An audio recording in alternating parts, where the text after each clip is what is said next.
தந்தை மகன் தூயாவியாரின் பெயராலே.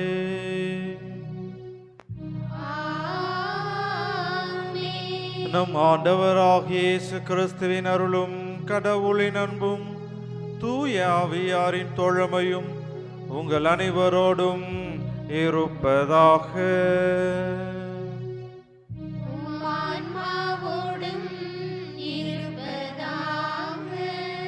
இறையேசுவில் அன்புக்குரியவர்களே, உடைய தாய் திருவையோடு இணைந்து ஆண்டவர் இயேசுவை காணிக்கையாக ஒப்பு கொடுக்கப்பட்ட அந்த திருவிழாவை நாம் இன்று கொண்டாடுகிறோம். சிமியோனும் அன்னாவும் இயேசுவுக்காக சான்று பகிர்ந்தவர்களாக இருந்தார்கள். இவரை மீட்பர் என்பதை அவர்கள் அறிவித்தவர்களாக இருந்தார்கள். ஆகவே ஆண்டவர் இயேசுவே உலகின் மீட்பராக இருக்கிறார் என்ற ஒரு செய்தியானது நமக்கு கொடுக்கப்படுகிறது. ஆகவே கடவுளை இயேசுவை காணிக்கையாக ஒப்பு கொடுக்கப்பட்ட இந்த நாளிலே நாமும் நம்மை முழுமையாக ஆண்டவர் இயேசுவிடம் ஒப்படைப்போம். ஆண்டவர் இயேசு நம் ஒவ்வொருவரையும் தொட்டு குணப்படுத்தவும் நமக்கு தேவையான அனைத்து நலன்களையும் வரங்களையும் ஆசிரியையும் இறைவன் பொழிந்தருள நம்மையும் முழுமையாக ஆண்டவரிடம் ஒப்பு கொடுக்கின்ற பொழுது கடவுள் நம்மோடு இருக்கக்கூடியவராக, நம்மை வழிநடத்தக்கூடியவராக ஆண்டவர் மாறுகிறார். ஆகவே இந்த நன்னாளிலே நாம் நம்மையே ஒப்பு கொடுத்து நம்முடைய தேவைகள் மன்றாட்டுகளுக்காக இந்த திருப்பலியில் அருள் வேண்டுவோம். இன்றைய திருப்பலியானது பிறந்தநாள் திருப்பலியாக ஒப்பு கொடுக்கப்படுகிறது. ரமேஷ் கிருபா ஒப்பு கொடுக்கும் இந்த திருப்பலியில் இன்று தனது மகள் கேத்ரின் தன்னுடைய 11வது பிறந்த நாளை கொண்டாடுகிறார். இறைவன் இவரை ஆசீர்வதிக்கும்படியாகவும் மகன் கேப்ரின், ஆமோஸ், ரெனால் ஆகியவர்களுக்கு இறைவன் கல்வியிலும் ஒழுக்கத்திலும் இறைபக்தியிலும் சிறந்து விளங்கவும், குடும்பத்தில் அனைவருடைய உடல் உள்ள ஆன்ம நலனுக்காகவும், கணவர் செய்யும் தொழிலை இறைவன் ஆசீர்வதிக்கவும், குடும்பத்தில் அன்பு, சமாதானம், ஒற்றுமை நிறைவாக கிடைக்கும்படியாகவும் இந்த திருப்பலியிலே நாம் மன்றாடுவோம். மேலும் தனது மகன் கேப்ரின் அரசு பொதுத் தேர்வில் நல்ல மதிப்பெண்கள் பெறவும், தனது அம்மாவிற்கு நல்ல உடல் உள்ள சுகம் தந்து இறைவன் இவரை காத்து வழிநடத்தும்படியாகவும் இந்த திருப்பலியிலே அருள் வேண்டுவோம்.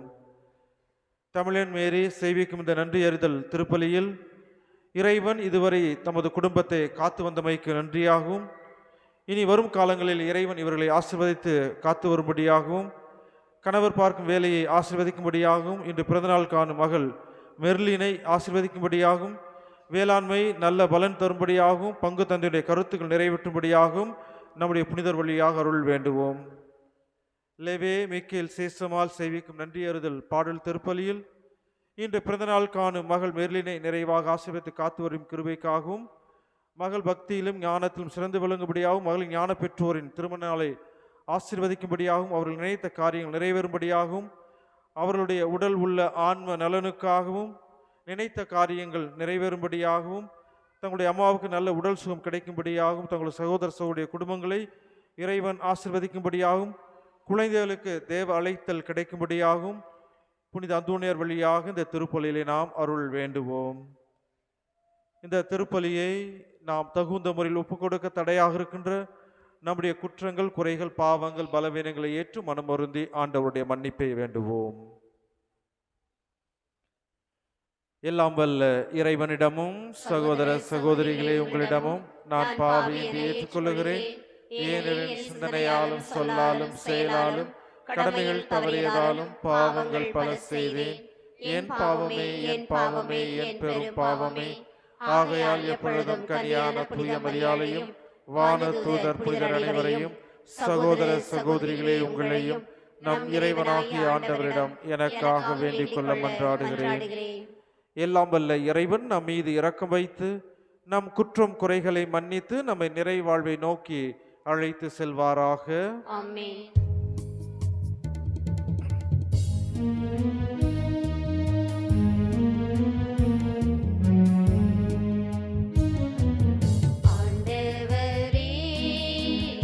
இரக்கமாயிரும்.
மன்றாடுவோமாக.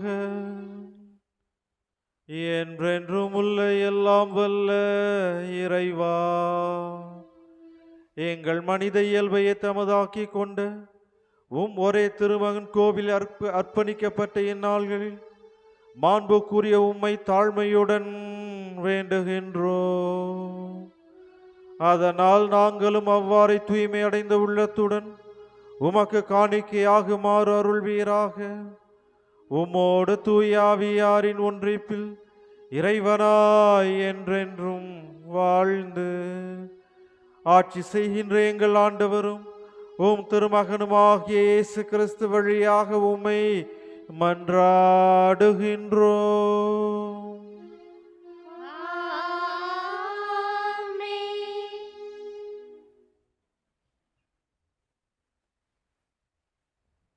முதல் வாசகம். நீங்கள் தேடுகின்ற தலைவர் திடீரென தம் கோவிலுக்குள் வருவார்.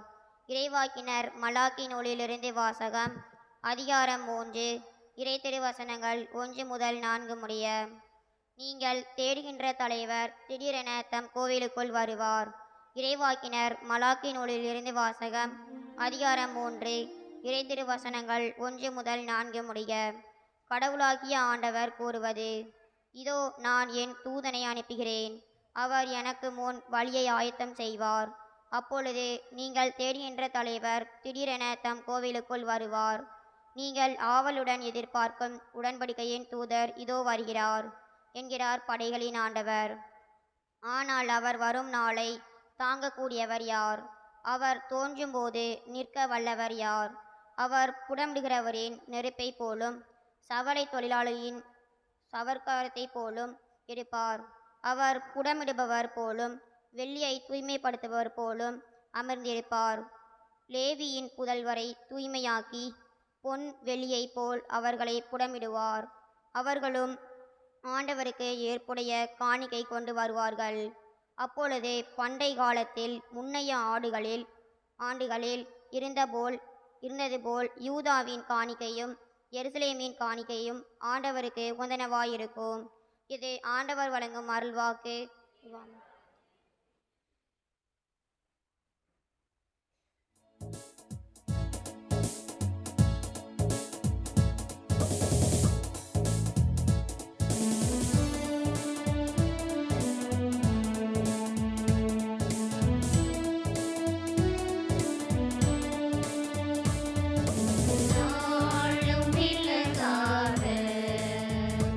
என் தெய்வம் இயேசு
இரண்டாம் வாசகம்.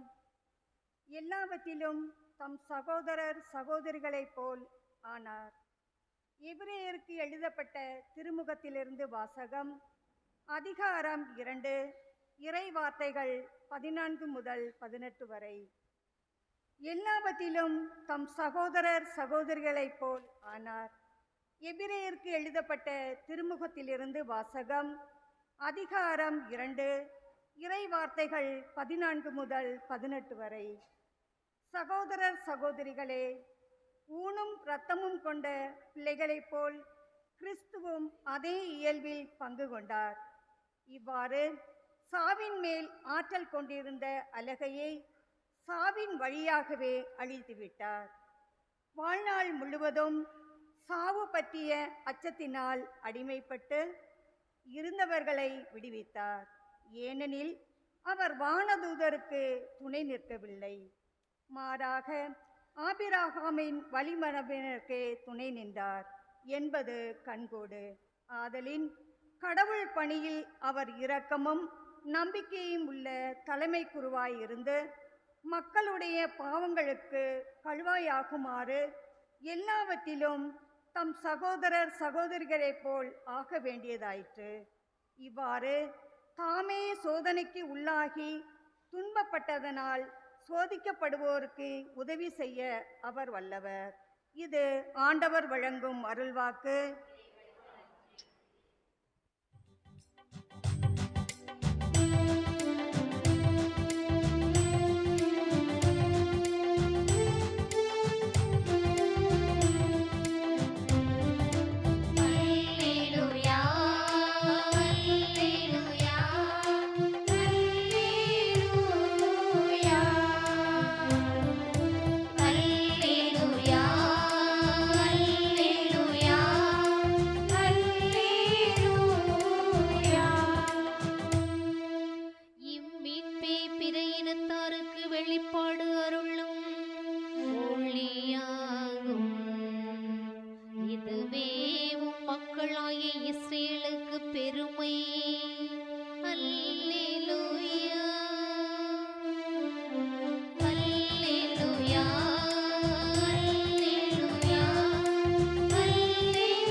ஆண்டவர் உங்களோடு இருப்பாராக.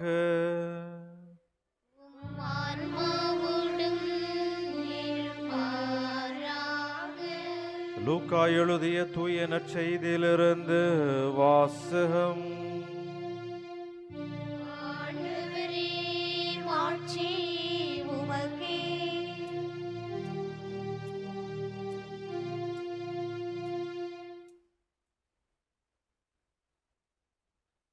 லூக்கா எழுதிய நற்செய்தி இயல் 2 இறைமொழிகள் 22 தொடக்கம் 40 முடிய. லூக்கா எழுதிய நற்செய்தி இயல் 2 இறைமொழிகள் 22 தொடக்கம் 40 முடிய. மோசேயின் சட்டப்படி தூய்மைச் சடங்கை நிறைவேற்ற வேண்டிய நாள் வந்தபோது குழந்தையை ஆண்டவருக்கு அர்ப்பணிக்க அவர்கள் எருசலேமுக்கு கொண்டு சென்றார்கள்.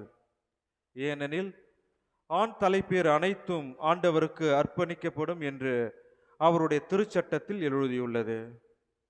அச்சட்டத்தில் கூறியுள்ளவாறு 2 மாரப்புறாக்கள் அல்லது 2 புறா குஞ்சுகளை அவர்கள் பலியாக கொடுக்க வேண்டியிருந்தது. அப்போது எருசலேமில் சிமியோன் என்னும் ஒருவர் இருந்தார். அவர் நேர்மையானவர், இறைப்பற்று கொண்டவர், இஸ்ராயலுக்கு வாக்களிக்கப்பட்ட ஆறுதலை எதிர்பார்த்திருந்தவர். தூய ஆவியை அவர் பெற்றிருந்தார். அவர் ஆண்டவருடைய மெஸ்ஸியாவை காணும் முன் அவர் சாகப் போவதில்லை என்று தூய ஆவியால் உணர்த்தப்பட்டிருந்தார். அந்த ஆவியின் தூண்டுதலால் அவர் கோவிலுக்கு வந்திருந்தார். திருச்சட்ட வழக்கத்திற்கு ஏற்ப செய்ய வேண்டியதை குழந்தை இயேசுவுக்கு செய்து முடிக்க பெற்றோர் அதனை உள்ளே கொண்டு வந்தபோது சிமியோன் குழந்தையை கையில் ஏந்தி கடவுளை போற்றி, ஆண்டவரே, உமது சொற்படி அடியான் என்னை இப்போது அமைதியுடன் போகச் செய்கிறீர். ஏனெனில் மக்கள் அனைவரும் காணுமாறு நீர் ஏற்பாடு செய்துள்ள உமது மீட்பை என் கண்கள் கண்டுகொண்டன. இம்மீட்பே பிற இனத்தாருக்கு வெளிப்பாடு அருளும் ஒளி. இதுவே மக்களாக இஸ்ராயலுக்கு பெருமை என்றார். குழந்தையை குறித்து கூறியவை பற்றி அதன் தாயும் தந்தையும் வியப்புற்றனர். சிமியோன் அவர்களுக்கு ஆசி கூறி அதன் தாயாகிய மரியாவை நோக்கி, இதோ இக்குழந்தை இஸ்ராயேல் மக்களுள் பலரின் வீழ்ச்சிக்கும் எழுச்சிக்கும் காரணமாக இருக்கும், எதிர்க்கப்படும் அடையாளமாகவும் இருக்கும். இவ்வாறு பலருடைய மறைவான எண்ணங்கள் வெளிப்படும், உமது உள்ளத்தையும் ஒரு வாள் ஊடுருவி பாயும் என்றார்.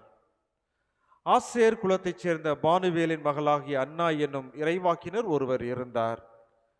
அவர் வயது முதிர்ந்தவர், மணமாகி 7 ஆண்டுகள் கணவரோடு வாழ்ந்தபின் கைம்பெண் ஆனவர். அவருக்கு வயது 84.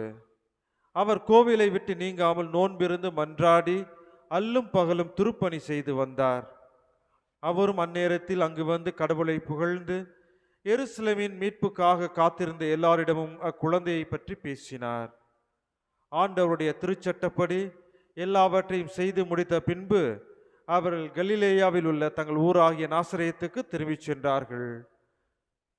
குழந்தையும் வளர்ந்து வலிமை பெற்று ஞானத்தால் நிறைந்து கடவுளுக்கு உகந்ததாய் இருந்தது. இது கிறிஸ்து வழங்கும் வாழ்வு தரும் நற்செய்தி.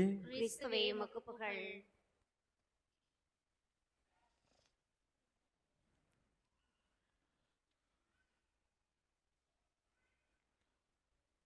கிபி 3ஆம் நூற்றாண்டிலே ரோமை நகரிலே, குறிப்பாக அந்த ரோமை நகரிலே பல கிறிஸ்தவர்கள் அந்த ரோமை அரசாங்கத்திலே அவர்கள் அரசு பணி செய்து வந்தார்கள்.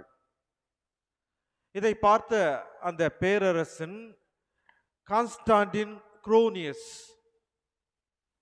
இந்த கிறிஸ்தவ மக்கள் குறிப்பாக ரோமை ஆட்சியிலே அவர்கள் அரசு வேலை அவர்கள் வைத்து வருகிறார்கள்.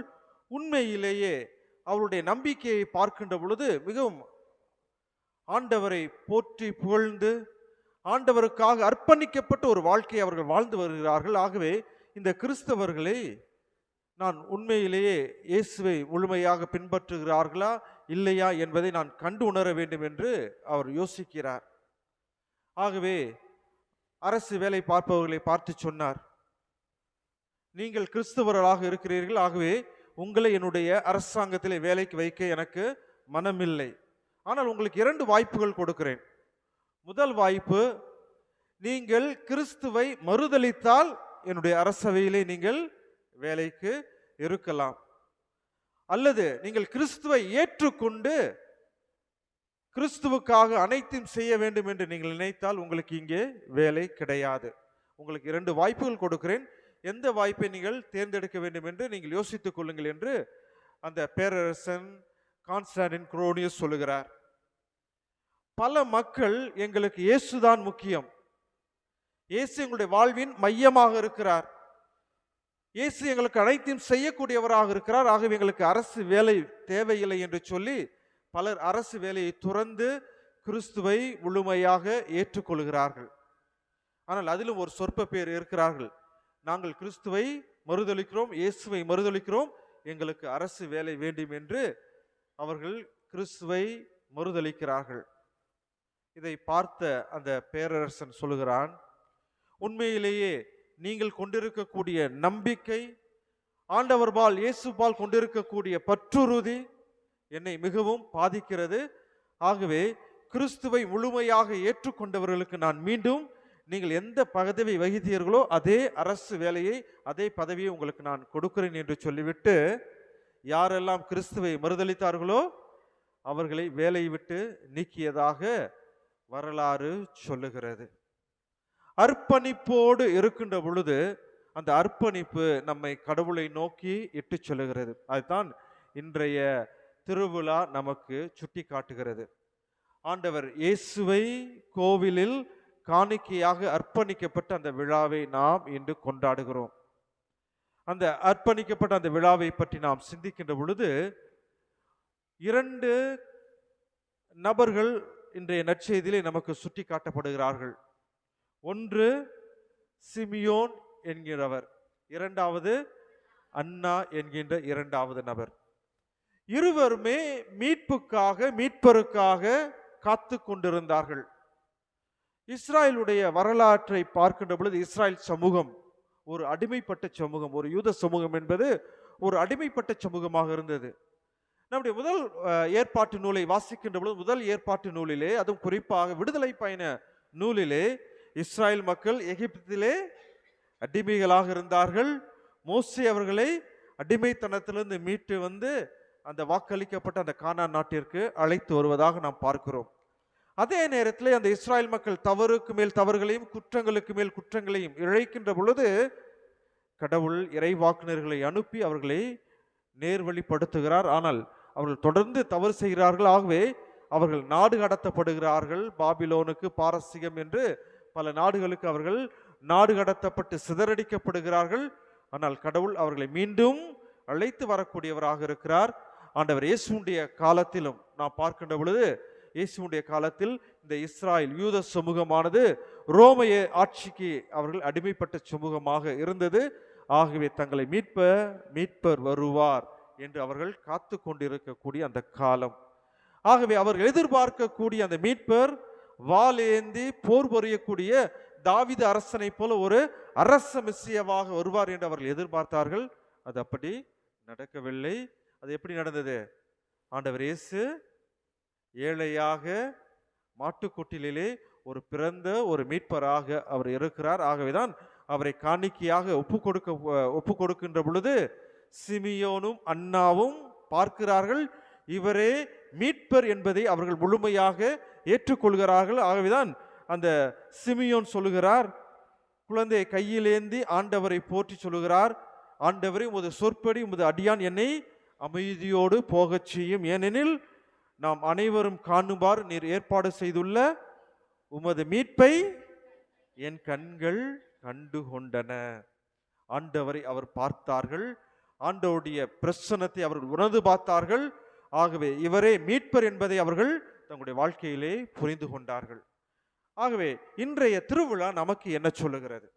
இதே சிமியோன் சொன்ன வார்த்தையை நாம் சிந்தித்து பார்ப்போம். ஆண்டவரே உம்முடைய மீட்பை என்னுடைய கண்கள் கண்டு கொண்டன.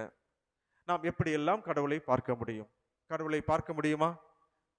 கடவுளை நாம் கண்கூடாக பார்க்க முடியுமா? இல்லை. கடவுள் இருக்கிறாரா? இருக்கிறார்.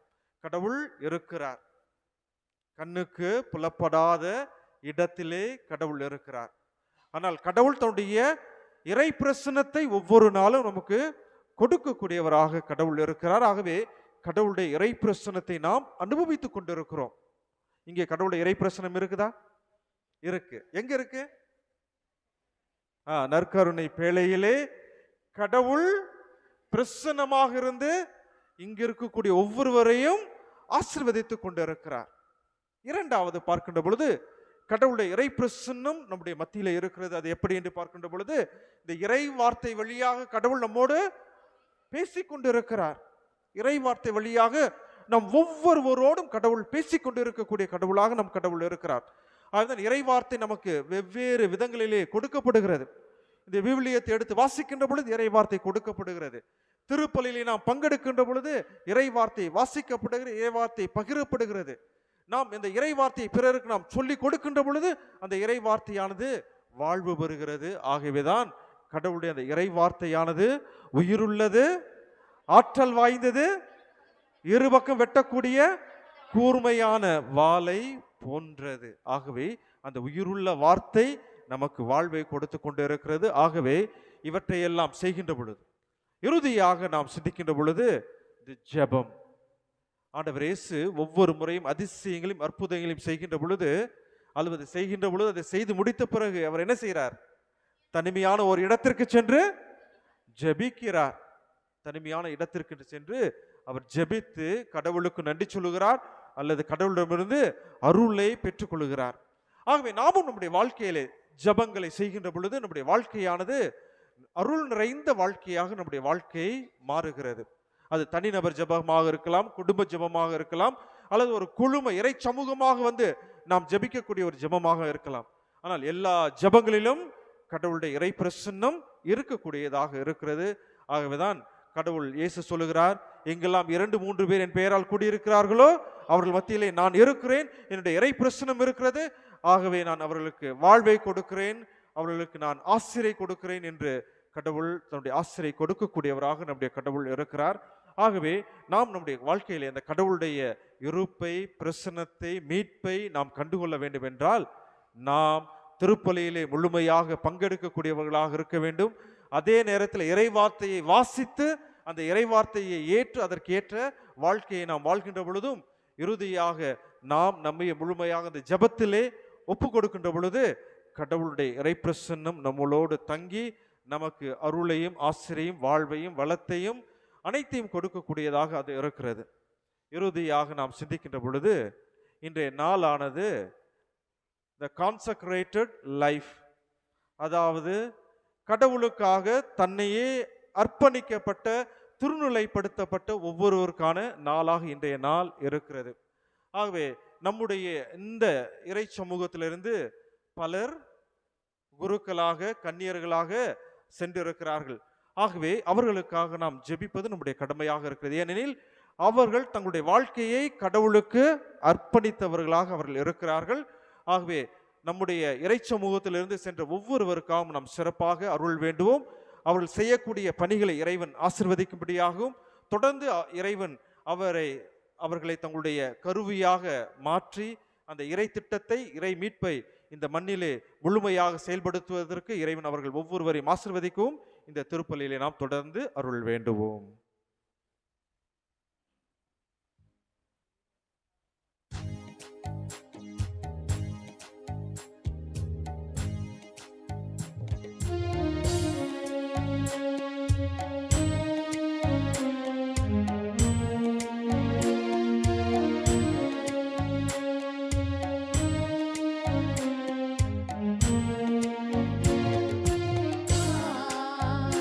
உந்தன் பாதம் வருகின்றே, என்னையே உனக்காக தருகின்றே. இறைவா, உந்தன் பாதம் வருகின்றே, என்னையே உனக்காக தருகின்றே. மலர்களில் விழுந்து மணமென நுழைந்து, காற்றினில் கலந்து கனிவோடு பணிந்து, இறைவா உந்தன் பாதம் வருகின்றே, என்னையே உனக்காக தருகின்றே.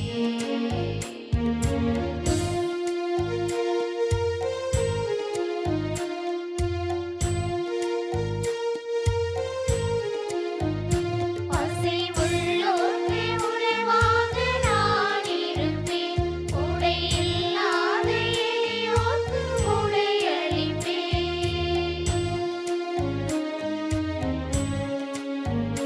பசி உள்ளோர்க்கு உணவாக நான் இருப்பேன், உடை இல்லாத எளியோர்க்கு உடையளிப்பேன்.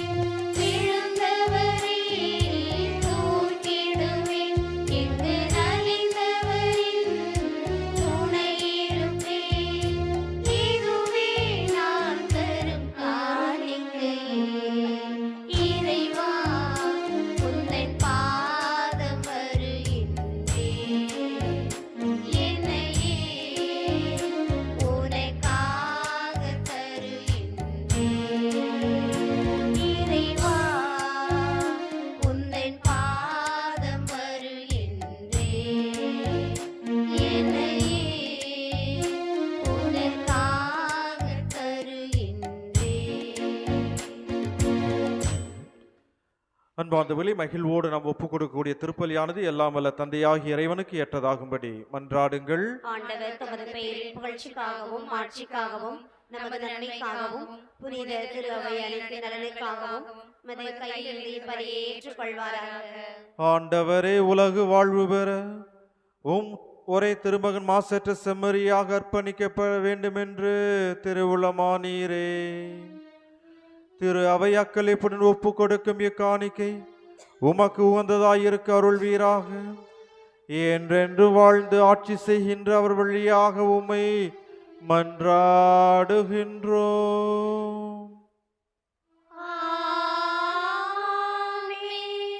ஆண்டவர் உங்களோடு இருப்பாராக. உம் ஆன்மாவோடும் இருப்பாராக. இதயங்களை மேலே எழுப்புங்கள். ஆண்டவரிடம் எழுப்பியுள்ளோம். நம் இறைவனாகிய ஆண்டவருக்கு நன்றி கூறுவோம். அதுவே தகுதியும் நீதியுமானது. ஆண்டவரே, துயவரான தந்தையே, என்றும் உள்ள எல்லாம் வல்ல இறைவா, என்னாலும் இவ்விடத்திலும் நாங்கள் உமக்கு நன்றி செலுத்துவது மெய்யாகவே தகுதியும் நீதியுமாகும், எங்கள் கடமையும் மீட்புக்குரிய செயலுமாகும். ஏனில் உம்மோடு என்றும் உள்ள திருமகன் இன்று கோவிலில் காணிக்கையாக அர்ப்பணிக்கப்பட்டார். அவரை இஸ்ராயல் மக்களுக்கு மாட்சி எனவும் பிற இனத்தாருக்கு ஒளி எனவும் ஆவியாரால் அறிவிக்க பெற்றார். ஆகிய உமது மீட்பை மனமகிழ்ச்சி எதிர்கொள்ள செல்லும் நாங்கள் வான தூதர்களோடும் புனிதர்களின் பெருந்தொருளோடும் சேர்ந்து உம்மை புகழ்ந்து முடிவின்றி பாடுவதாவது: தூயவர் தூயவர் தூயவர், வான் படைகளின் கடவுளாம் ஆண்டவர். விண்ணகமும் மண்ணகமும் மது மாட்சியால் நிறைந்துள்ளன. உன்னதங்களிலே ஓசன்னா. ஆண்டவர் பெயரால் வருகிறவர் ஆசி பெற்றவர். உன்னதங்களிலே ஓசன்னா.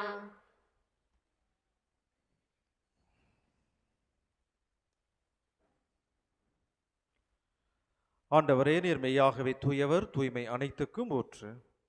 ஆகவே உம்முடைய ஆவியை பொழிந்து இக்காணிக்கைகளை தூய்மைப்படுத்த உம்மை வேண்டுகிறோம். இவ்வாறு எங்கள் ஆண்டவர் இயேசு கிறிஸ்துவின் உடலும் இரத்தமுமாக எங்களுக்கு இவை மாறுவனவாக.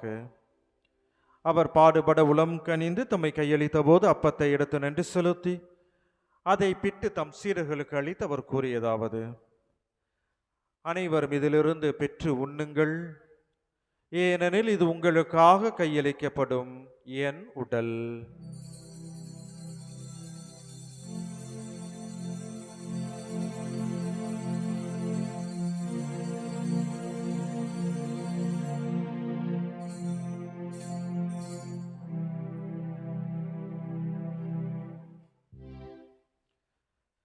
அவர் நம்மை இரவு விருந்தை அருந்தியபின் கிண்ணத்தையும் எடுத்து மீண்டும் மக்கு நன்றி கூறி தம் சீடர்களுக்கு அளித்து அவர் கூறியதாவது: அனைவரும் இதிலிருந்து பெற்று பருகுங்கள், ஏனெனில் இது புதிய நிலையான உடன்படிக்கைக்கு உரிய என் இரத்தத்தின் கிண்ணம்.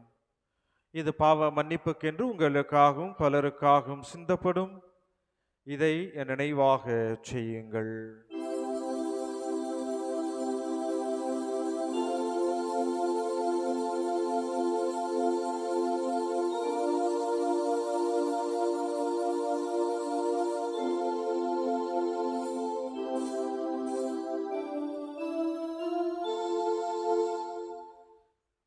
நம்பிக்கையின் மறைபொருள்.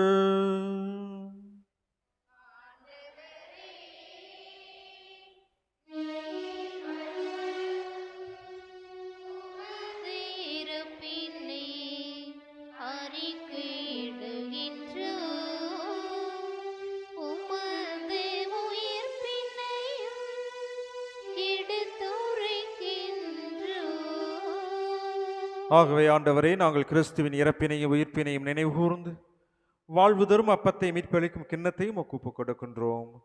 உம் திருமன் என்று ஊழியம் புரிய தகுந்தவர்கள் என எங்களை ஏற்றுக்கொண்டீர். எனவே உமக்கு நன்றி செலுத்துகின்றோம்.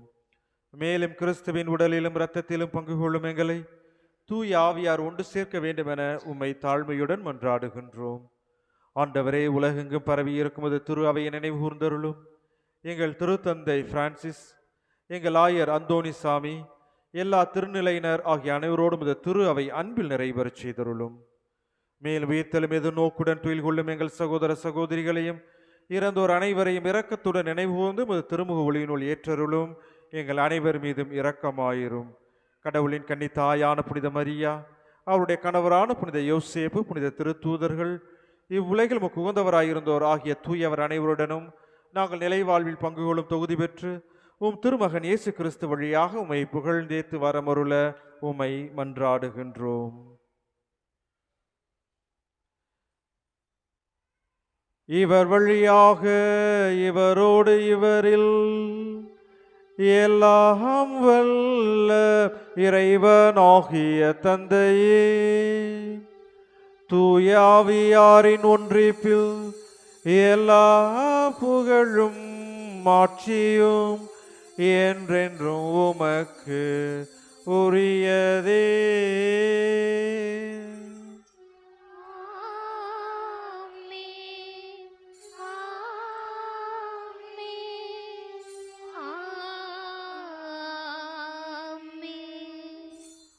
மீட்பெரும் கட்டளையால் கற்பிக்கப்பட்டு இறை படிப்பினையால் பயிற்சி பெற்ற நாம் துணிந்து பாடுவோம்.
ஆண்டவரே, தீமை அனைத்திலிருந்தும் எங்களை விடுவித்து எங்கள் வாழ்நாளில் அமைதியை கனிவுடன் அருள உம்மை மன்றாடுகின்றோம்.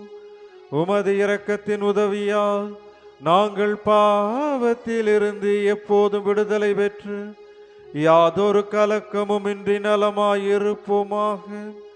நாங்கள் எதிர்நோக்கி இருக்கும் பேரின்பத்துக்காகவும் எமீட்பராகிய இயேசு கிறிஸ்துவின் வருகைக்காகவும் காத்திருக்கின்றோம்.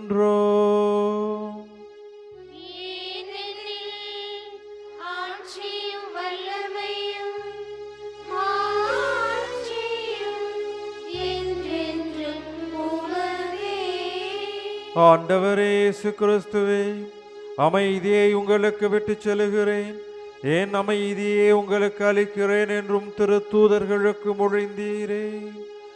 எங்கள் குற்றம் குறைகளை பாராமல் உமது திரு அவையின் நம்பிக்கையை நோக்கி உமது திரு உலத்துக்கு ஏற்பதற்கு அமைதி ஒற்றுமையும் அளித்தருள்வீராக. என்றென்றும் வாழ்ந்து ஆட்சி செய்கின்றவர் நீரே.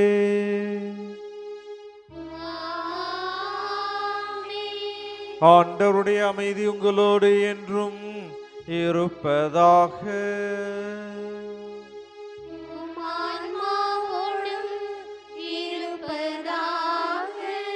ஆண்டவர் இயேசு தருகின்ற அமைதியை ஒருவருக்கொருவர் அறிவித்து மகிழ்வோம்.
இதோ நம் இறைமகனாகிய ஆண்டவர் இயேசு கிறிஸ்து, இவரே உலகின் பாவங்களை போக்குகின்றவர். நம்முடைய வாழ்வாய் வழியாய் ஆற்றலாய் சக்தியாய் இருந்து ஒவ்வொரு நாளும் நம்மை பாதுகாத்து வழிநடத்தக்கூடிய உயிருள்ள கடவுள். இவருடைய திருவிருந்துக்கு அழைக்கப்பட்ட நாம் அனைவரும் பேறு பெற்றோர்.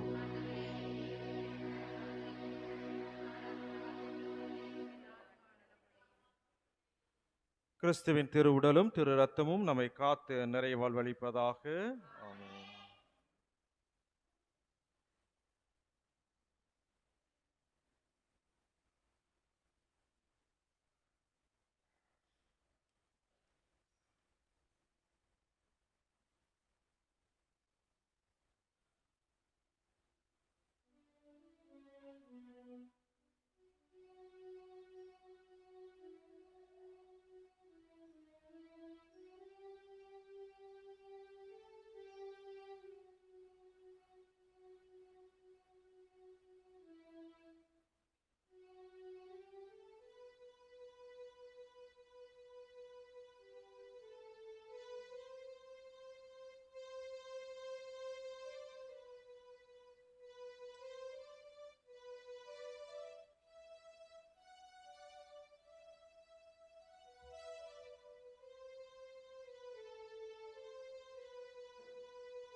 இன்றைய நாளில் நம்ம ஊரில் திருப்பலியை நிறைவேற்றி கொடுத்த தந்தை அவர்களுக்கும், இறை வார்த்தையோடு இறை ஆசிரியர் வழங்கிய தந்தை அவர்களுக்கும், நமது பங்கு தந்தையின் சார்பாகவும் இறை மக்களின் ஜெபங்கலந்த நன்றியை கரந்தட்டி நன்றி சொல்லும்படி பாடுபடுத்த.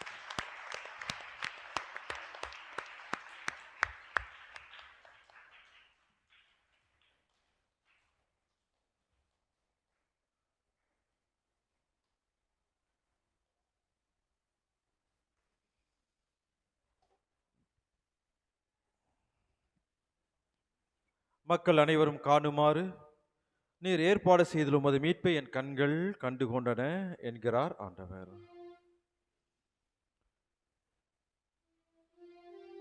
மன்றாடுவோமாக. ஆண்டவரை கிறிஸ்துவை காணும் முன் தாம் சாவ போவதில்லை என்ற சிமியோனின் எதிர்பார்ப்பை இன்று நிறைவேற்றினீரே.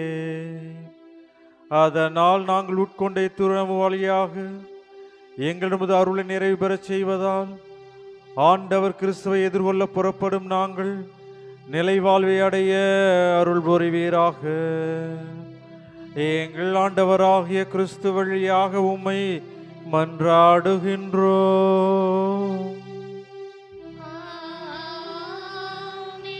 ஆண்டவர் உங்களோடு இருப்பாராக.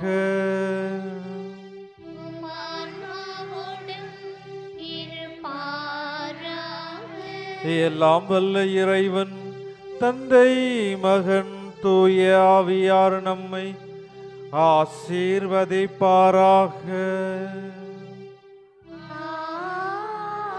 ஆமென். சென்று வாழ்வோம். திருப்பலி நிறைவேறிற்று. இறைவனுக்கு நன்றி.